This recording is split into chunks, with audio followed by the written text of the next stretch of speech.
तो hello guys, स्वागत है तुम्हारा मेरे चैनल ओडाकू पर। तो आज मैं लाया हूँ कुछ गिने चुने ऐसे चाइनीज़ एनिमे एके डोंगवा जिसे तुम देख के बोलोगे भाई मजा आया। So let's dive into it. तो लिस्ट को चालू करते हैं one of the best Chinese anime से, क्वांजी गाओशाओ। मेरी चाइनीज़ को तुम लोग जज मत करना, मेरी चाइनीज़ थोड़ी वीक है। तो अगर तुमको मल्टीप्लेयर गेमिंग एनिमेज जैसे कि sword art online, no game no life और ओवरलॉर्ड पसंद आए हैं तो तुम्हें ये एनिमे डेफिनेटली पसंद आएगा। तो ये पूरा एनिमे बेस्ड एक ऑनलाइन मल्टीप्लेयर गेम पे जिसका नाम होता है ग्लोरी। हमारा जो मेन कैरेक्टर है ये जियो, उसे ज़्यादातर प्लेयर्स द बेस्ट प्लेयर मानते हैं ग्लोरी का, और माने भी क्यों ना, उसने अपनी ज़िंदगी के 10 साल इस गेम को मास्टर करने में दिए थे। पर फिर इतने सालों बाद जब सब कुछ अच्छा जा रहा होता है तभी उसका बुरा समय चालू होता है और वो लगातार ख़राब परफॉर्मेंसेस देने लगता है। तो उसे ज़बरदस्ती रिटायर कर दिया जाता है और उसे मजबूरी में टीम को छोड़ना पड़ता है, जिसके बाद वो एक इंटरनेट कैफ़े में काम करने लगता है। पर कुछ सालों बाद जब ग्लोरी अपने गेम में 10th सर्वर ऐड करती है तो ये जो कि अपना मेन कैरेक्टर है, अपनी आइडेंटिटी को छुपाते हुए एक नया कैरेक्टर बनाता है और गेम को फिर से खेलने लगता है। वो जल्दी ही टॉप लेवल प्लेयर्स का अटेंशन पाने लगता है। पर अब ये प्रॉब्लम होती है कि उसके पास स्किल्स और एक्सपीरियंस तो है, पर इतने साल बाद गेम में कुछ चेंजेस आए हैं जिस वजह से उसे इस गेम में द बेस्ट रहने के लिए कुछ स्पॉन्सर्स की ज़रूरत है। तो क्या वो स्पॉन्सर्स ढूंढ पाएगा और क्या वो द बेस्ट प्लेयर बन पाएगा, ये जानने के लिए तुमको ये एनिमे देखना पड़ेगा। 2 नंबर पर है monkey king hero is back. ये एक फैंटेसी एनिमे मूवी है जिसमें तुम्हें भर भर के एक्शन देखने को मिलेगा।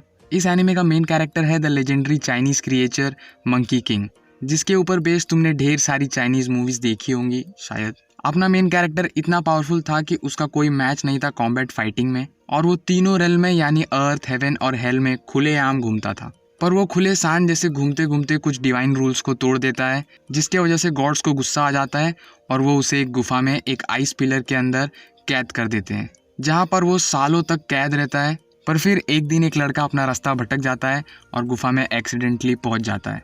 फिर उसके बाद तो तुम्हें पता ही है। सही है, बहुत ही अच्छा है।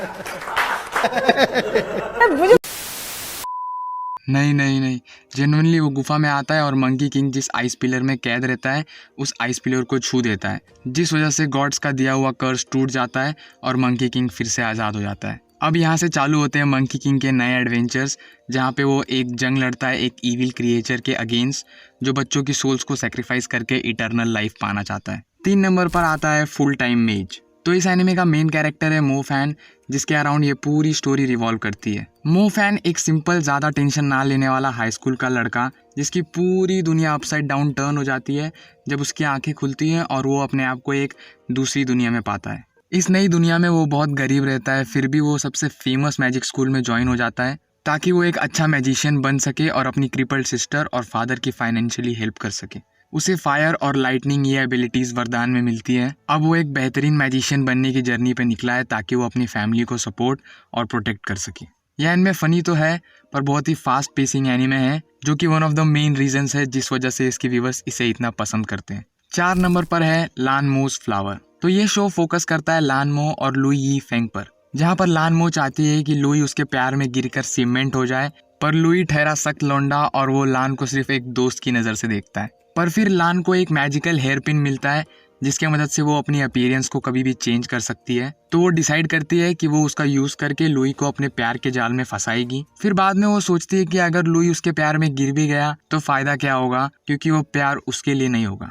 तो इसमें तुमको लानमो की स्ट्रगल देखने को मिलेगी। तो क्या ये दोनों दोस्त वो पा पाएंगे जिसकी ये चाह रखते हैं, ये तो तुमको एनिमे देखने के बाद ही पता चलेगा। तो बढ़ते हैं हमारे 5वें एनिमे की तरफ, जो है सोल लैंड। तो इस डोंगवा का मेन कैरेक्टर है तांग सान, जो कि one of the most talented martial artist होता है अपने क्लैन का, और उसके क्लैन में सबको ये विश्वास होता है कि तांग सांग का फ्यूचर बहुत ब्राइट होगा। लेकिन तांग सांग अपने क्लैन के सारे रूल्स को इग्नोर करते हुए एक फॉरबिडन इन्फॉर्मेशन को पा लेता है। पर बाद में उसे जो प्रिंसिपल सिखाए गए हैं बचपन से, उसकी इज्जत रखने के लिए वो खुद की जान ले लेता है।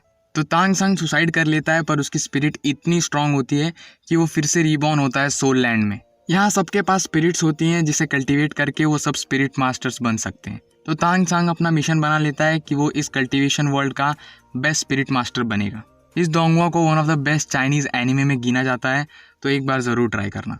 तो 6 नंबर पर है the tales of demons and gods. इस डोंगवा का मेन कैरेक्टर है नाइली, जो कि one of the most strongest demon spiritualist था उसके टाइम का। पर जब वो सेज एम्परर और उसके मिनियंस के अगेंस्ट लड़ने जाता है तो अपनी जान से हाथ धो बैठता है, पर उसकी सोल टाइम में पीछे जाके उसी के 13 ईयर ओल्ड बॉडी में घुस जाती है।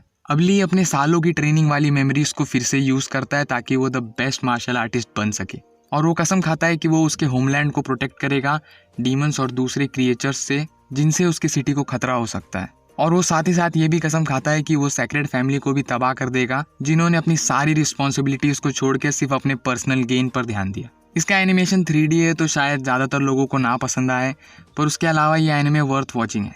7 नंबर पर है सीजर 7। तो कुछ फन चाइनीज डोंगवा भी इंक्लूड करना था लिस्ट में, तो ये रहा सीजर 7। तो इस एनिमे का मेन कैरेक्टर है 7 जो कि एक पार्ट टाइम असैसिन और नाई है। तो तुमने अब तक उसका फेवरेट वेपन और टूल गेस कर ही लिया होगा जो है कैंची, या इंग्लिश में कहें तो सीजर।